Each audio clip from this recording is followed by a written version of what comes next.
বসন্ত নয়, আমার দরজায় প্রথম কড়া নেড়েছিল অবহেলা। ভেবেছিলাম অনেকগুলো বর্ষা শেষে শরতের উষ্ণতা মিশে এলো বুঝি বসন্ত। দরজা খুলে দেখি আমাকে ভালোবেসে এসেছে অবহেলা। মধ্য দুপুরের তির্যক রোদের মতো অনেকটা নির্লজ্জভাবে আমাকে আলিঙ্গন করে নিয়েছিল অনাকাঙ্ক্ষিত অবহেলা।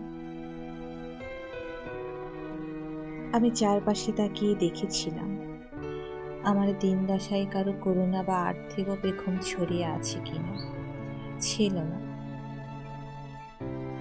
বৃষ্টিহীন জনপদে খড়খড়ে রোদ যেমন দস্যুর মতো অদমনীয়, তেমনি অবহেলাও আমাকে আগলে রেখেছিল নির্মোহ নিঃসংকোচিত।